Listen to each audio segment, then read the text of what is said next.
Hello. இந்த வீடியோவில் நம்ம ரூல் ஆஃப் த ஸ்கொயர் அப்படிங்கிற ஒரு கான்செப்ட் தான் லேர்ன் பண்ண போகிறோம்.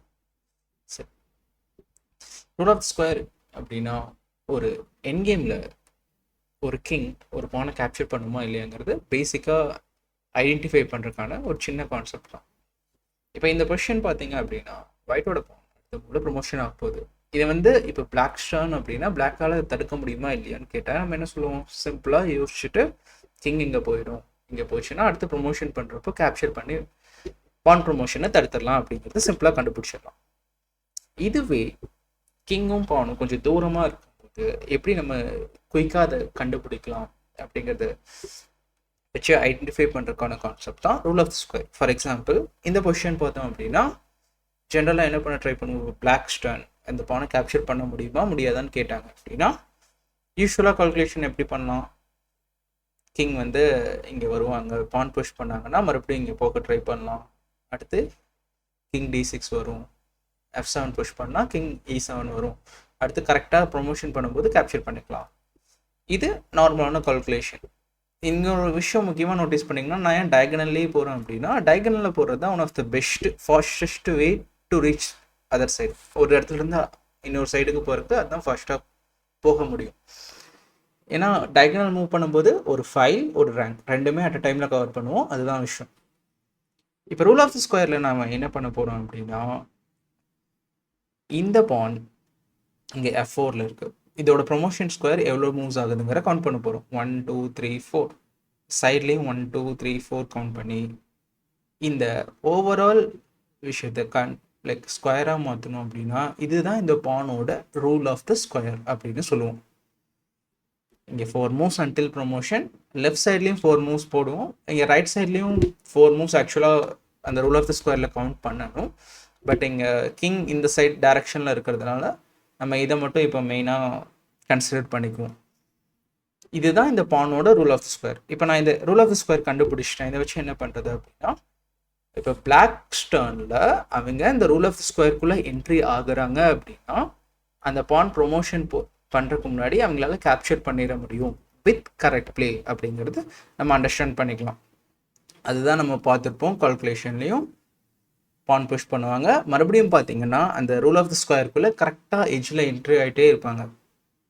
D6 மறுபடியும் வந்தீங்கன்னா ரூல் ஆஃப் த ஸ்கொயருக்குள்ளே மறுபடியும் என்ட்ரி ஆகிருப்பாங்க. 2 ஸ்கொயர் டுவர்ட்ஸ் ப்ரொமோஷன், 2 ஸ்கொயர் இந்த சைடு.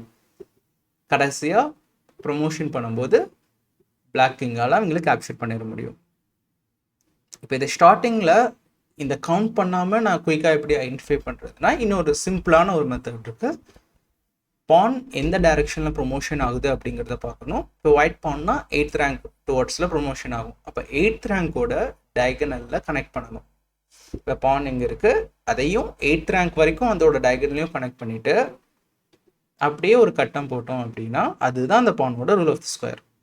இப்போ இந்த கட்டத்துக்குள்ளே கிங் என்ட்ரி ஆகுதா இல்லையா, பிளாக்கோட டர்னில் அவங்க என்ட்ரி ஆயிட்டாங்க அப்படின்னா அவங்களால ஸ்டாப் பண்ண முடியும். So that is most important. இப்போ என்ட்ரி ஆகிட்டாங்க, ஸோ அவங்க ப்ரொமோஷனுக்கு முன்னாடி அந்த பானை ஸ்டாப் பண்ணிடலாம். சரி, நான் இப்போ உங்களுக்கு ஒரு எக்ஸாம்பிள் பசில் ஷோ பண்ணுறேன், அதில் நீங்கள் ஆன்சர் ஃபைண்ட் பண்ண ட்ரை பண்ணுங்கள். That is okay, this one. இந்த position black to play.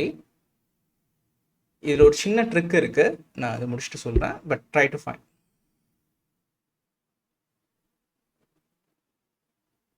Okay, நீங்கள் இந்த பொசிஷனில் king rule of the square B2 வராங்க, ரூல் ஆஃப் த ஸ்கொயருக்குள்ளே வந்துடுறாங்க, அதனால் கேம் ட்ரா அப்படின்னு ஐடென்டிஃபை பண்ணியிருந்தீங்கன்னா வெல் அது ராங் இந்த பொசிஷனில்.